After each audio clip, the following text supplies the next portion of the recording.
अंशु, अब इसे थोड़े और बड़े परिप्रेक्ष्य में देखें। पूरा जो वेस्ट एशिया है और उसमें जो भारत की नई पॉलिसी, और चूंकि हम इस समय एक ऐसे वक्त से गुजर रहे हैं जिसमें पूरी दुनिया में कोई भी चीज सर्टेन नहीं है, मतलब अनसर्टेनिटीज इतनी ज्यादा है, और ऐसे में आपको चाहिए होता है कोई अच्छा साथी, अच्छा दोस्त।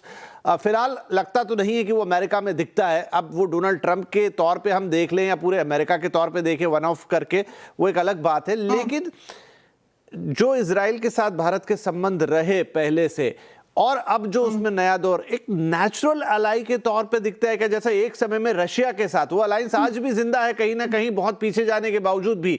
क्या इजराइल वैसा ही नेचुरल अलाई? हम दोनों की तकलीफें एक जैसी हैं, हम दोनों की चीजें एक जैसी हैं, और दोनों देशों में बड़ा प्रेम भी है। इजराइल दिखने में बड़े बहुत छोटा देश है, लेकिन उसकी शक्ति, उसकी हिम्मत, उसकी तकनीक, उसका डिफेंस अल्टीमेट है।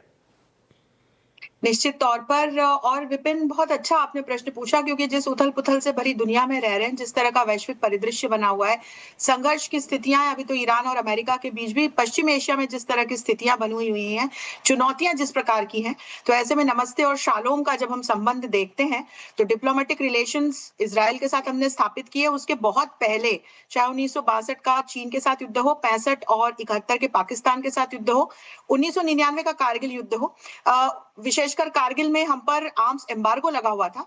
तब इजराइल वो एकमात्र देश था जिसने अपने लेजर गाइडेड बॉम्ब्स हमें दिए थे बिना किसी शर्त के। मुंबई अटैक जब हम पर हुआ तो अपने स्पेशल बूट्स ऑन ग्राउंड्स की पूरी एक फौज और मेडिकल ट्रूप भेजने के लिए ऑफर किया था। पहलगाम अटैक को भी अभी कंडेम किया।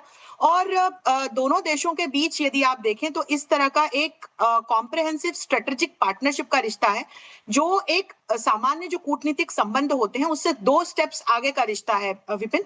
और जिस तरह से रशिया के साथ हमारे साथ संबंध है, एक कॉम्प्रिहेंसिव स्ट्रेटेजिक पार्टनरशिप जो हम एंजॉय करते हैं, वही हमारा कूटनीतिक स्तर पर ऑफिशियली रिलेशन इजराइल के साथ है। तो मैं हमेशा कहती हूँ कि इजराइल, फ्रांस और रशिया वो ऐसे देश हैं जो हमारी हर कठिनाई के वक्त में हमारे साथ खड़े रहते हैं। 2017 में हमारे प्रधानमंत्री भारत के पहले ऐसे प्रधानमंत्री थे जो इजराइल की यात्रा पर गए, और अब ऐसे पहले प्रधानमंत्री हैं जो संसद को इजराइल के संबोधित करने वाले हैं। तो सामरिक दृष्टि से देखें, सुरक्षा सहयोग की दृष्टि से देखें, तकनीकी सहयोग की दृष्टि से देखें, कृषि सहयोग की दृष्टि से देखें, और इसमें यदि हम पश्चिमी एशिया के परिप्रेक्ष्य को भी जोड़ दें, आतंकवाद के खिलाफ लड़ाई की दृष्टि से देखें, आयरन डोम जो इजराइल का एक बहुत ही सशक्त, ऑल वेदर प्रूफ, मोबाइल, बहुत ही जिसको कहना चाहिए सटीक एयर डिफेंस सिस्टम है, उसको लेकर की भी डील की बातचीत है। एफटीए को लेकर के बातचीत शुरू हुई है। हम बहुत सारे मल्टीलेटरल प्लेटफॉर्म्स पर एक साथ काम कर रहे हैं, जैसे कि I2U2, एक जो बहुत ही एम्बिशियस आईमेक प्रोजेक्ट है जो भारत को यूरोप तक जोड़ेगा थ्रू मिडिल ईस्ट, तो उसमें भी इजराइल हमारा एक बड़ा पार्टनर है। तो हम जब इन तमाम दृष्टिकोणों से भी देखते हैं तो इजराइल के साथ जो सहयोग है वो लगातार आगे बढ़ रहा है। और फिर व्यापार की भी दृष्टि से देखें तो मुझे संभावनाओं की खिड़कियां खुलती हुई दिखाई पड़ती हैं।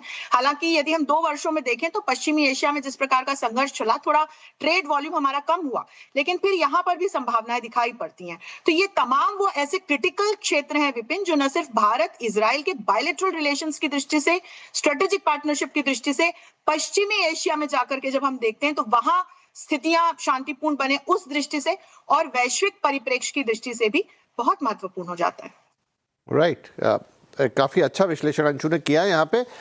शुभंकर, अगर मैं थोड़ा स्पेसिफिकली डिफेंस वाली चीज़ों की तरफ आऊँ, अंशु ने उस पर काफ़ी कुछ बोला, लेकिन जो परिस्थितियाँ अभी पाकिस्तान के साथ जो हालिया फेस ऑफ हुआ उसमें हुई, वहां पे लगा कि चीन ने सीधा सीधा खुल के साथ दे दिया, बहुत सारी ऐसी चीजें। तो आपको भी एक ऐसा रिलायबल पार्टनर चाहिए जो टेक्नोलॉजी में एकदम कटिंग एज रखता हो, और मुझे लगता है कि चीन, अमेरिका, फ्रांस, लेकिन जो बात इजराइल के अंदर है वो शायद दुनिया के किसी और देश में नहीं है। क्या उस लिहाज से इजराइल के साथ हमारी ये पार्टनरशिप सबसे ज्यादा महत्वपूर्ण हो जाती है? विपिन नमस्कार।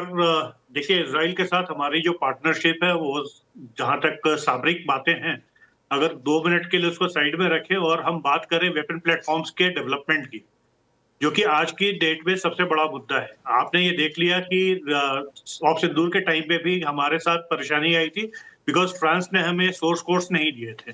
तो अब मुद्दा ये नहीं है कि हमें हथियार कहाँ से मिलेंगे, मुद्दा ये है कि हथियार अपनी पूर्णता में हमें कहाँ से मिलेंगे? हथियार अगर हमें चाहिए तो हमें हथियार की पूरी टेक्निक भी चाहिए। और इस परिप्रेक्ष्य में मुझे लगता है कि इज़राइल के साथ भारत की जो दोस्ती है, वो बहुत ज़्यादा आगे तक जाएगी, बिकॉज़ इज़राइल और भारत, जैसा आपने भी बोला और अंशु ने बताया, कि जो हमारी स्थिति है वो तकरीबन एक जैसी है। उस केस में मुझे ये लगता है कि जो जाके पैर न फटी बीवाई, वो क्या जाने पीर पराई, इज़राइल भी भुगत रहा है, हम भी भुगत रहे हैं। और एक तरीके से अगर अमेरिका का प्रेशर थोड़ा-सा इज़राइल के ऊपर से कम हो या इज़राइल उसको विथस्टैंड कर ले, तो शायद इज़राइल हमें टेक्नोलॉजी ट्रांसफर करने के लिए भी तैयार हो, पहली चीज़। दूसरी चीज़ है कि हम किन टेक्नोलॉजीज़ पे काम कर सकते हैं। शिवकांत जी ने आयरन डोम की तरफ इशारा किया, और भी ऐसी बहुत सारी टेक्निक्स हैं। और शिवकांत जी का जो कहना था, जिस तरीके से हम साइबर क्राइम और साइबर अटैक और साइबर वॉर की तरफ उनका इशारा था, मैं वो उसी पर आऊँगा। आज की डेट में सबसे बड़ा जो खतरा है वो हमारा सामरिक क्षेत्र में अगर हम देखें, तो पारंपरिक लड़ाई से पहले सामरिक क्षेत्र में हमारा साइबर लड़ाई का खतरा ज्यादा है। और साइबर लड़ाई में इज़राइल को जो महारत हासिल है, वो महारत अभी चाइना और अमेरिका भी उस स्तर तक नहीं पहुंच पाए हैं।